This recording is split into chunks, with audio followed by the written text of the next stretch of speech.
Ya baik, Assalamualaikum warahmatullahi wabarakatuh. Salam sejahtera untuk kita semua. Semoga kalian, kita semua ya, teman-teman semuanya, sekeluarga, selalu dalam keadaan yang sehat selalu, dan sejahtera, dan tidak lupa bahagia. Nah, pada kesempatan kali ini, saya akan menyampaikan tentang pengantar budaya Nusantara. Namanya, ini pengantar untuk pertemuan pertama, yang nanti akan dilanjutkan dengan materi-materi tentang kebudayaan-budayaan yang ada di Indonesia. Nah, tujuan dari pembelajaran budaya Nusantara ini untuk apa sih sebenarnya? Yang pertama yaitu untuk menajamkan kepekaan mahasiswa terhadap lingkungan budaya sehingga mereka akan lebih mudah menyesuaikan diri dengan lingkungan yang baru, terutama untuk mempersiapkan mereka sehingga siap ditempatkan di seluruh Indonesia. Nah, mahasiswa siapa ini? Semua mahasiswa di Indonesia sebenarnya. Jadi tujuan dari pembelajaran budaya Nusantara ini untuk semua mahasiswa di Indonesia. Apalagi untuk teman-teman yang ada di PKN STAN, gitu. Karena nanti teman-teman PKN STAN setelah lulus, nah itu nanti akan ditempatkan di kantor-kantor, ya entah di Kementerian Keuangan atau mungkin di kementerian lain atau mungkin di Pemda. Nah itu sangat-sangat luar biasa di seluruh Indonesia ini. Jadi pertama yaitu menajamkan kepekaan mahasiswa. Nah kalau mahasiswa pertama ini udah peka, insya Allah nanti ketika dalam dunia kerja mereka juga akan peka. Terus yang kedua, memberi kesempatan kepada mahasiswa untuk memperluas pandangan mereka tentang masalah kemanusiaan dan budaya serta mengembangkan daya kritis mereka terhadap persoalan-persoalan yang menyangkut kedua hal tersebut. Ya, tentang pandangan, masalahnya apa? Kemanusiaan dan budaya. Nah, makanya banyak sekali nih masalah-masalah kemanusiaan dan budaya yang ada di Indonesia ini. Nah, makanya harus punya pandangan yang luas terhadap masalah-masalah tersebut.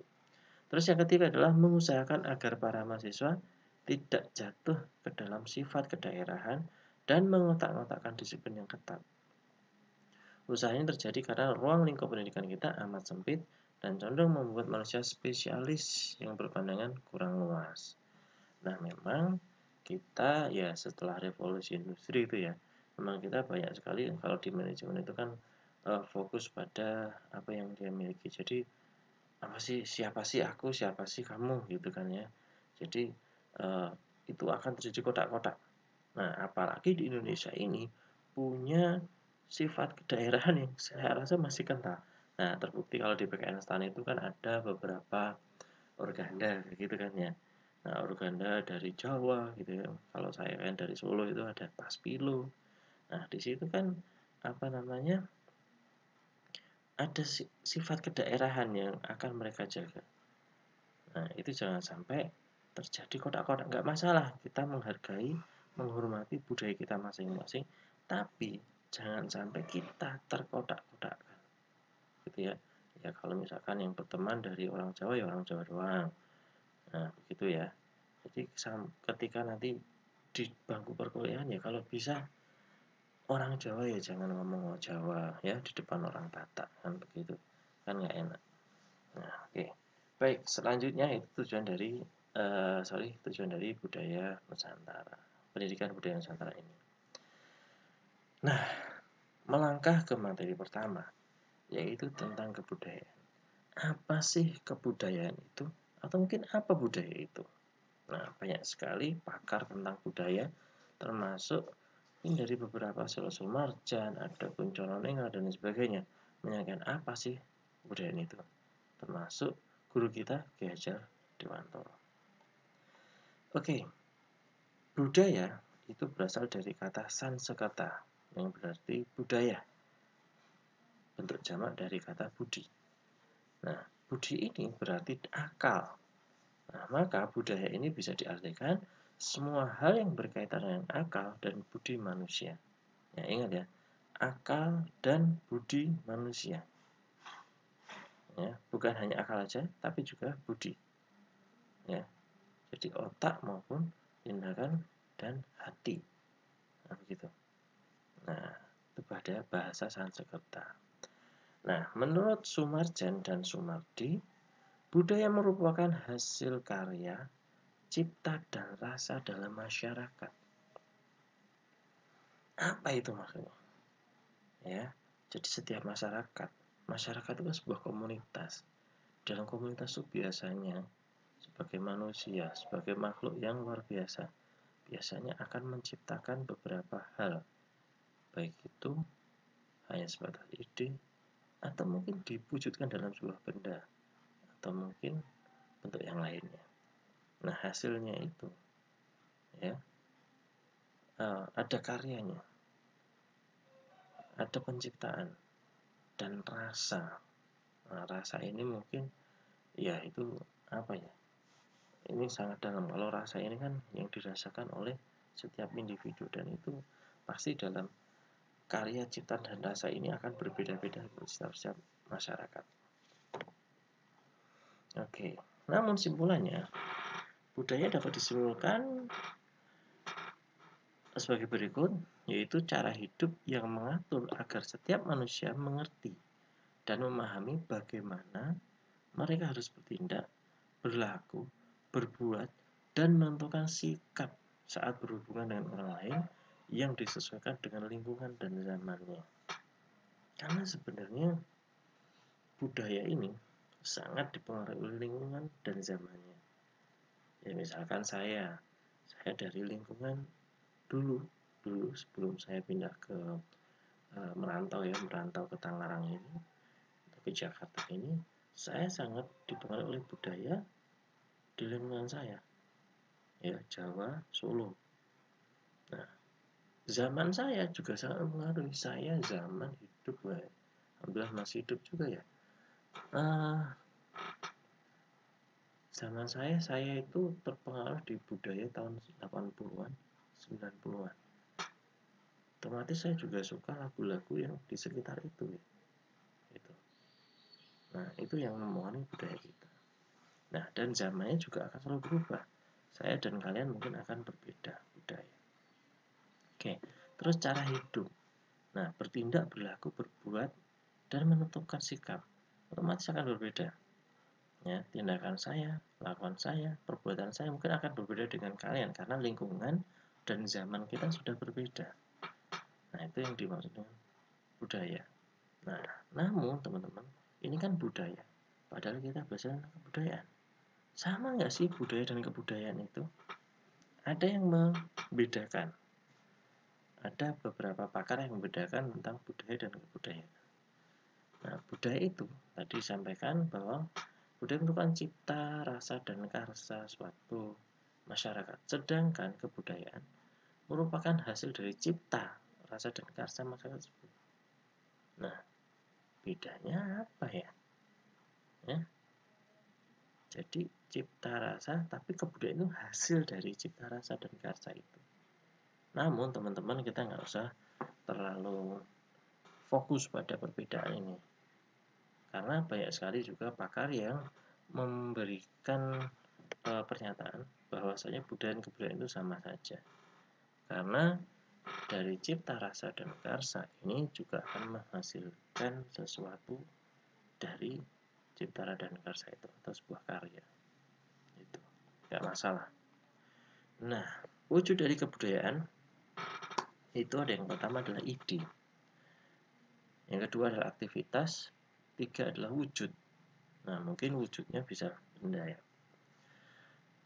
Ide dan gagasan merupakan kompleks gagasan, konsep, dan pikiran manusia. Manusia sebagai makhluk yang punya keunggulan dalam berpikir, ini punya ide dan gagasan. Nah, itu sebuah wujud kebudayaan. Nah, misalkan di sekitar kita. Nah, saya kemarin nonton ini.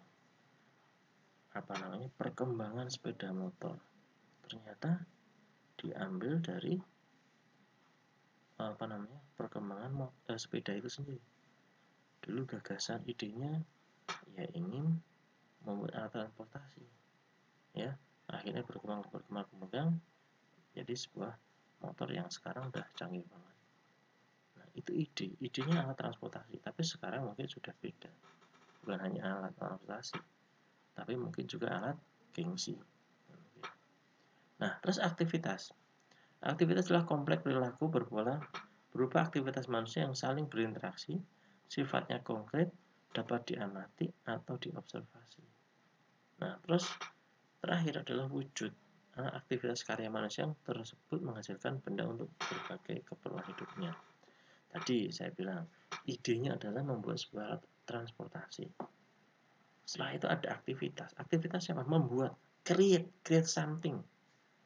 Ya, membuat sesuatu untuk menciptakan gagasan tadi, alat transportasi. Ya, awalnya ada sepeda yang terbuat dari kayu, nggak bisa belok gitu ya.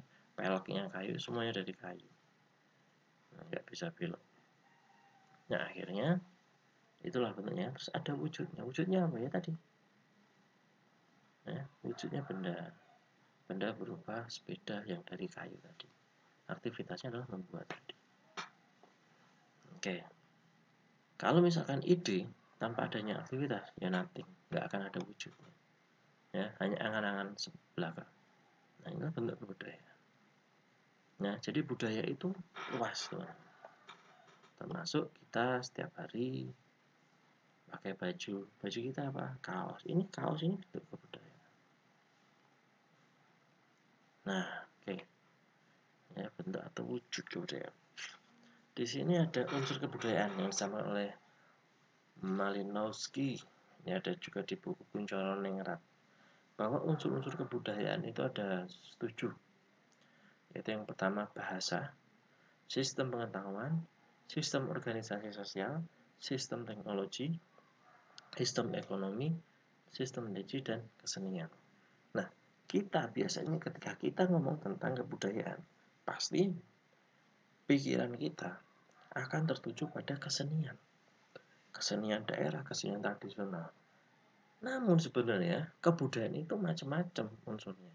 Mulai dari bahasa, tadi pengetahuan, organisasi, teknologi, ekonomi, religi. Nah, itu juga kebudayaan, hasil dari kebudayaan. Itu unsur kebudayaan. Pertama, bahasa. Itu sangat unsur kebudayaan. Bahasa kita berbeda-beda. International language kita pakai bahasa Inggris. Ya, Inggris pun itu juga ada aksen-aksen yang berbeda kalau kita belajar tentang bahasa Inggris. Ini kebetulan saya kurang begitu pinter ya bahasa Inggrisnya. Makanya kalau saya melihat bahasa Inggris dengan berbagai aksen tuh mumet saya. Nah, itu sebuah unsur kebudayaan. Ya, orang Australia ngomongnya beda. Ya, orang British ya kayak Harry Potter itu wah sangat membingungkan. Amerika apalagi. Amerika Texas tuh diseret-seret beda lagi. Nah, itu ya. Itu sistem pengetahuan. Pengetahuan kita juga sebagai unsur kebudayaan. Nah, organisasi sosial juga begitu. Teknologi apalagi sistem teknologi. Ya, apa sih bentuk kebudayaan ini? Teknologi ya jelas. Budaya ini kan hasil cipta rasa dan karsa, ya kan? Teknologi ini hasilnya mulai dulu zaman teknologi yang masih sangat tradisional sampai sekarang teknologi sudah digitalized. Someday mungkin di masa yang akan datang saya nggak tahu teknologi apa lagi setelah digitalisasi. Ya, gitu kan ya. Dulu orang berkomunikasi dengan keluarga yang jauh di perantauan begitu ya. Itu sangat susah. Ya, pakai surat kan begitu. Teknologinya masih pakai surat kertas dikirim. Ya, terus kita muncul telegraf, terus telepon, dan sekarang sudah ada smartphone yang bisa connecting people. Ya, oke. Sistem ekonomi juga macam-macam. Ini juga sebagai unsur kebudayaan. Ekonomi kita macam-macam. Mulai dari kapitalis, komunis, dan sebagainya. Nah, kita mungkin menganut sistem gotong royong. Nah, kalau di Indonesia ya. Ekonomi kerakyatan. Tapi seperti apa sih ekonomi kerakyatan? Nah, itu sebuah sistem ekonomi. Selanjutnya sistem religi. Religi kita macam-macam. Di Indonesia yang diakui agama ada 6 ya. Islam, Kristen, Katolik, Hindu, Buddha, Konghucu. Dan macam-macam aliran kepercayaan yang ada di Indonesia itu religi. Itu unsur kebudayaan yang luar biasa Indonesia. Yang ada di Indonesia. Oke, terus yang terakhir kesenian. Nah, kita bisa lihat, kalau kita ngomong budaya mesti kita ketemu pikiran kita kesenian daerah. Padahal bukan hanya kesenian daerah kebudayaan itu, termasuk kesenian yang ada di saat ini. Ketika kita mengenal K-pop itu juga unsur kebudayaan Korea. Kalau saya yakin bukan asli kebudayaan Korea, karena kalau kebudayaan Korea yang tradisional ya, maksudnya asli tradisional juga nggak seperti itu. Dari pakaiannya kan sudah beda, itu sudah budaya Barat yang mungkin sudah akulturasi, asimilasi dan sebagainya. Akhirnya seolah-olah itu menjadi kebudayaan Korea karena yang membawa brand itu adalah dari Korea. Itu adalah bentuk kebudayaan juga, kebudayaan di era modern ini. Ya, jadi kesenian pun bukan hanya kesenian yang tradisional yang itu adalah budaya. Kesenian kita yang modern itu juga termasuk unsur dari budaya. Oke, nah di Indonesia kesenian seperti apa? Nah, kita mengenal bisa kesenian kebudayaan, ngomongin tentang kesenian yang tempo dulu. Padahal sekarang kesenian kontemporer juga cukup banyak di Indonesia. Nah, sekarang dinamika kebudayaan. Nah, kebudayaan ini sangat dinamis. Seperti halnya tadi sampaikan di awal, kebudayaan ini dipengaruhi oleh lingkungan dan zamannya, baik itu dari internal maupun eksternal. Nah, penyebab dinamika kebudayaan mungkin bisa dikatakan ada dua, yaitu internal dan eksternal. Internal, yang pertama mungkin ada perubahan jumlah penduduk. Pertambahan jumlah penduduk ini karena apa? Banyak sekali, ya. Akibat migrasi bisa, akibat angka kelahiran yang bertambah bisa, akibat angka kematian yang bertambah bisa. Jadi, jumlah penduduk akan semakin besar maupun semakin kecil. Ya, misalkan saja kalau di sini ekstrimnya migrasi, kalau kelahiran kematian mungkin ya tidak terlalu ekstrim gitu ya. Kalau migrasi ini bisa ekstrim karena bisa direncanakan oleh manusia itu sendiri. Ya, prosesnya juga langsung bisa instan. Nah, migrasi ini macam-macam. Ya, dari migrasi murni gitu ya. Jadi perpindahan penduduk maksudnya. Hanya berpindah aja karena tugas, ya, karena kebutuhan, ya, karena kondisi alam. Mereka akan bermigrasi. Ya, sampai dengan transmigrasi sebagai program dari pemerintah kita. Nah, kalau zaman Belanda ada namanya kolonisasi. Jadi jumlah penduduk ini akan bertambah secara instan. Misalkan kalau dari contoh kolonisasi di Indonesia dulu pernah, ya sebenarnya hampir sama dengan program transmigrasi.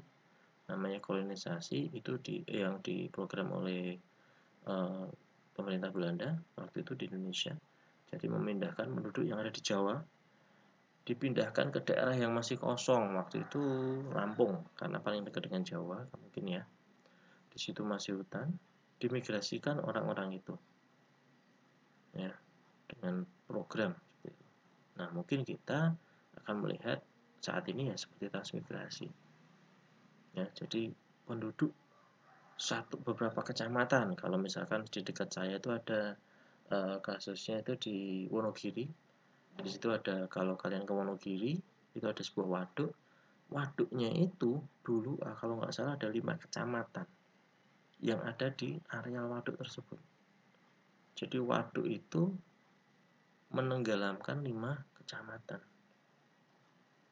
Jadi orang-orang yang di 5 kecamatan diapain? Dipindah, dimigrasikan. Ya, namanya bedol desa. Semuanya dibawa. Anak, cucu mungkin dibawa semua. Harta bendanya bagaimana? Ya ditinggal. Ya, diganti rugi oleh pemerintah. Dan di sana oleh pemerintah dibuatkan fasilitas. ya, ada di Lampung, di Jambi, ya, katanya Muara Bungu itu Jambi, ya, di Kalimantan dan sebagainya. Nah, otomatis akan mempengaruhi jumlah penduduk yang ada di sana, ya. Oke, terus yang kedua ada inovasi. Inovasi membuat budaya ini semakin berkembang. Inovasi apa sih sebenarnya? Inovasi itu ya sebuah hasil cipta rasa dan karsa. Ya, inovasi bukan hasil kreativitas sudah enggak. Tapi inovasi ini adalah masyarakat atau seseorang itu mengcreate sesuatu untuk memecahkan masalah. Misalkan tadi kita ngomong tentang transportasi. Masalahnya apa sih kita perlu transportasi? Ya, biasanya kalau jalan begitu ya. Kalau mungkin kita ngelihat film-film yang jadul banget itu ya, temanya jadul-jadul itu kan kalau kita berpindah dari satu tempat ke tempat lain itu kan jalan kaki atau menggunakan hewan, misalkan kuda, onta dan sebagainya. Nah, karena adanya inovasi, ini ada masalah. Masalahnya apa? Masalahnya adalah alat transportasi kita tidak memadai. Kok tidak memadai? Kalau misalkan jalan capek, naik kuda, kudanya yang capek. Nah, kita dan bisa dimuat cuma dua. Makanya perlu ada inovasi, yaitu mungkin ada sepeda motor, ada sepeda, ada mobil dan sebagainya. Itu inovasi. Kereta, pesawat dan sebagainya. Inovasi. Akhirnya budayanya pun berubah. Yang dulunya naik kuda, sekarang karena inovasi ya nggak pernah naik kuda. Malah kuda jadilah mahal. Naik kudanya sopo, gitu kan ya. Dan kuda harus ngasih makan. Habis itu bersihin kotorannya dan sebagainya. Sekarang kuda hanya sebagai tidak lagi menjadi sarana transportasi, tapi malah sarana hobi, olahraga dan sebagainya. Ya, bukan jadi transportasi yang diandalkan. Terus yang ketiga adalah revolusi. Revolusi ini adalah perubahan paksa. Ya, atau mungkin di kita ada transformasi, revolusi, reformasi dan lain sebagainya. Itu dinamika kebudayaan yang dipaksakan. Ya, seperti tahun 98, kalian belum lahir kan ya. Indonesia tiba-tiba diguncang dengan revolusi. Jadi namanya reformasi ya, reformasi tahun 98. Waktu saya masih SMP tiba-tiba semuanya berubah. Itu. Ya, tatanan kehidupan di Indonesia semua jadi berubah. Nah, malah zaman dulu kalau ada revolusi kan namanya revolusi industri, di mana alat-alat tradisional digantikan dengan mesin-mesin. Otomatis perubahan akan sangat cepat sekali. Di faktor eksternal dari dinamika kebudayaan ada difusi, asimilasi, akulturasi, infiltrasi, dan penetrasi. Nah, silahkan dibaca secara lengkap. Difusi itu jadi ada pengaruh dari budaya luar begitu ya. Asimilasi ini ada dua budaya ya yang menyatu. Akulturasi ini jadi ada penyaringan lah, ada budaya yang diterima, ada yang tidak begitu ya. Nah, terus ada infiltrasi, jadi ini masuknya kebudayaan dari luar, ini eksternal itu dari luar. Infiltrasi masuknya kebudayaan dari luar, tapi secara laten, secara diam-diam, nggak kroso. Ya seperti tadi kayak K-pop misalkan, di Indonesia kan ya teman-teman semuanya ya, anak-anak Gauls Indonesia itu kan secara nggak langsung ini ada infiltrasi dari budaya Korea. Ya, jangankan di Indonesia, Amerika pun demikian. Padahal Amerika itu ya meskipun multicultural, mereka sangat hip hop keren ya, hip hop, black music dan sebagainya, tapi sekarang sudah mulai diinfiltrasi oleh kebudayaan K-pop. Ya, secara nggak langsung, alon-alon nggak kerasa. Ini lama-lama ya kalau kita nggak begitu kan ya, budaya aslinya juga akan bisa hilang karena infiltrasi. Terus yang kelima adanya penetrasi. Ini dipaksakan kali ini. Masuknya budaya luar dipaksakan untuk masuk ke dalam ya budaya aslinya. Contohnya apa ya? Mungkin ya tadi ada transmigrasi ya, budaya luar masuk ke dalam budaya. Misalkan di Lampung ada Jawa, orang Jawa, budaya Jawa dibawa ke Lampung, otomatis akan menyebabkan dinamisasi dari kebudayaan. Ya, cara bercocok tanamnya akan berbeda. Ya, kebudayaan, lagu-lagunya juga berbeda. Cara mencari makan berbeda. Itu dipaksakan. Ada juga melalui penjajah juga bisa. Dulu Belanda masuk ke Indonesia membawa misi apa? Good, Glory, and Gospel. Itu dipaksakan. Gitu ya, itu dipaksakan. Kalau nggak ikut Good, Glory, dan Gospel ya mati begitu kan ya. Ya udah mendingan ikut aja kan. Nah itu ada penetrasi. Nah dampak dari dinamika kebudayaan itu macam-macam. Tapi intinya kita perlu adaptasi. Yang pertama ada culture lag. Lag itu ya kayak apa ya? Lag. Ada selisih begitu ya. Ada jarak. Ada jarak budaya. Nggak bisa nerima ya. Ya, nggak bisa nerima. Tapi yang cultural survival dia mempertahankan budayanya. Ya tadi ada kotak-kotak, ada budaya survive, dia bertahan. Nah parahnya lagi ada culture konflik. Nah di Indonesia ada nggak culture konflik? Ya banyak. Karena ada lag, ada yang merasa ingin survive, dan akhirnya saling mempertahankan, tidak ada adaptasi, bisa tercetuslah sebuah konflik. Yang keempat adalah culture shock. Jadi shock, kaget begitu ya, cemas akhirnya. Ya misalkan ada apa namanya PNS dari Jawa ditempatkan di Sumatera Utara misalkan. Nah itu bisa jadi kadang-kadang orang Jawa shock, misalkan orang Jawa kan orangnya misalkan Jawanya Jawa Solo gitu ya, itu apa namanya ya misalkan kayak saya aja lah, nggak usah jauh-jauh gitu. Saya juga shock ya menerima culture dari kebudayaan Lampung kan gitu. Ketika saya orang Jawa, tradisinya kan biasanya ya orang Jawa Solo lemah lembut kan begitu kan ya katanya sih. Nah ketemu dengan kebudayaan dari kebudayaan Lampung yang sedikit keras kan gitu, kalau ngomong ngegas gitu ya. Jadi di start pertama udah ngegas, wah itu kan kaget, shock saya, cemas ya, merasa tertindas dan sebagainya. Nah terus ini ada yang apa namanya, yang kelima adalah future shock.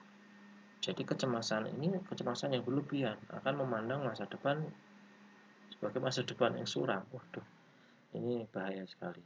Makanya teman-teman untuk menanggapi, untuk menghadapi dampak dari dinamika budaya ini adalah kita perlu adaptasi.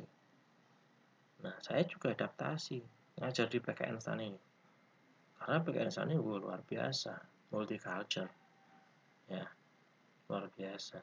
Ada mahasiswa dari Sumatera Utara, Batak.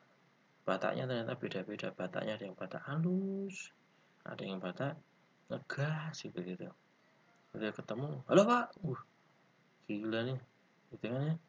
Kalau saya orang Jawa awal gitu, kayak mau ajak berantem gitu ya. Padahal itu memang cara dia yang terbaik untuk menyapa dosennya. Ya, awalnya shock juga nih. Nah, tapi lama kelamaan ya kita perlu adaptasi. Saya pelajari gitu. Untungnya saya juga punya ini ya istri dari luar Jawa. Jadi agak sedikit ya sudahlah memahami begitu. Oh memang seperti itu. Tidak bisa disalahkan. Ya harus diadaptasi. Oke, kemajemukan Indonesia. Kemajemukan Indonesia mungkin terjadi konflik atau terjadi integrasi sosial. Bisa jadi. Ini pilihan. Gara-gara tadi adaptasi. Kalau misalkan bisa adaptasi, maka akan terjadi integrasi sosial. Namun ketika tidak bisa beradaptasi, ada timbul shock, ada timbul lag, ada timbul apa tadi ya, ada yang survive, pengen survive, akhirnya terjadilah sebuah konflik. Nah, ini yang perlu dimengerti oleh setiap warga negara Indonesia, bahwa kita itu sangat-sangat majemuk. Nah, berdasarkan ras aja, Indonesia ini rasnya macam-macam. Ras itu apa sih? Dari bentuk fisiknya, gitu kan ya. Bentuk fisiknya macam-macam. Misalkan dari Aceh sana itu kan orangnya ya dari kulitnya aja berbeda, agak putih, terus agak rahangnya agak kotak, begitu rambutnya agak ikal. Kalau ngomong itu agak keras sedikit. Ya turun ke bawah Sumatera mungkin hampir sama ya rasnya. Ada yang mongoloid, ada yang asteroid, ada yang kayak apa namanya matanya sipit, kulitnya putih dan sebagainya. Nah gitu kan ya. Orang Padang, Melayu itu kan ya putih-putih gitu kan. Beda sama orang Jawa yang coklat gitu ya. Apalagi saya kan coklat tua ya. Beda lagi nanti kita semakin ke timur. Wah, rambutnya semakin ikal. Itu dari rasnya. Ya. Indonesia sangat macam. Semakin apa namanya bentuk mukanya, bentuk apa namanya kulitnya, warna kulitnya itu berbeda-beda dari ras. Macam-macam. Indonesia itu macam banget. Nah, terus berdasarkan sukunya. Suku di Indonesia ini ternyata banyak banget. Ada tercatat itu 1340 suku. Nah, luar biasa. Suku itu kan kumpulan dari komunitas masyarakat yang mendiami daerah tertentu. Di situ dia akan menghasilkan bahasa, ya, kebudayaan masing-masing, mulai dari bahasa, teknologinya, pengetahuannya beda-beda, kesenian juga beda. Di Jawa Tengah aja yang saya tahu nih, di Jawa Tengah itu bukan orang Jawa, itu sukunya juga macam-macam. Maksudnya sukunya suku Jawa, tapi ada sub-suku lagi. Karena kita tahu Jawanya Solo sama Jawanya Purwokerto itu beda. Ya, satunya ngomongnya halus, satunya ngomongnya ngapak dan kasar. Kalau ngomong pakai bahasanya masing-masing, kadang-kadang nggak sinkron. Nah, ini di dekat saya ini ada tukang bakso. Ini baksonya biasanya Wonogiri ya, dia orang apa? Nah, itu bahasanya berbeda. Saya ngomong bahasa Jawa saya, dia ngomong bahasanya Jawa dia. Ternyata kadang-kadang nggak nyambung. Nah, ini kan bahaya. Makanya kami satukan dengan bahasa Indonesia. Ini gara-gara suku banyak banget. Berdasarkan agama tadi disampaikan. Agama kita ada 6 yang diakui. Ini sistem religi ya. Ada aliran kepercayaan sekarang sudah diakui. Namun kita tidak mengakui apa ya istilah sekte-sekte atau aliran-aliran sesat. Nah, oke. Pengaruh kebudayaan. Pengaruh kebudayaan kita mengenal ada pengaruh kebudayaan dari timur dan kebudayaan dari barat. Nah, ini sangat mempengaruhi Indonesia, kebudayaan Indonesia. Ini faktor eksternal yang membuat Indonesia dinamis. Timur dengan apa namanya ya? Dengan mungkin culture yang mungkin kita rasa culture-nya luar biasa. Sama-sama luar biasa sebenarnya culture barat dan timur ini. Kalau yang timur itu lebih behave, lebih bijaksana, lebih kita lihatnya tradisional. Ya. Tapi kalau barat udah mekanisasi, lebih kapitalis, ya ngurusin tentang duniawi, tapi timurnya ngurusin tentang akhirat kan gitu. Tentang kebaikan-kebaikan, tapi kalau barat tentang pleasure, tentang kesenangan, ya tentang satisfaction, ya kepuasan dan sebagainya. Namun saat ini sebenarnya semuanya sama-sama punya pengaruh yang luar biasa terhadap budaya Indonesia. Tapi saat ini sepertinya dikuasai oleh atau didominasi oleh kebudayaan Barat. Mau nggak mau lah kita belajar misalkan ekonomi aja kita pakai ekonominya orang Barat. Nah itu makanya kita lebih cenderung ya lebih kayak misalkan prinsip ekonomi itu kan bagaimana menghasilkan apa namanya hasil sebesar-besarnya keuntungan kan begitu dengan memanfaatkan apa namanya resource yang sedikit gitu. Ini kan udah lebih kapitalis. Nah, itu kan ya. Tapi itu didominasi kekayaan ya, kesuksesan bisa dilakukan oleh kekayaan. Nah, ini dominasi dari barat. Di timur beda lagi. Nah, mungkin bisa Anda rasakan dominasi dominasi yang mana, barat atau timur, di dalam kebudayaan kalian. Saat ini loh ya, jangan ngomong tentang kebudayaan yang zaman dulu. Oke, baik, saya kira cukup sekian. Terima kasih materi pengantar kebudayaan. Matur suksma. See you.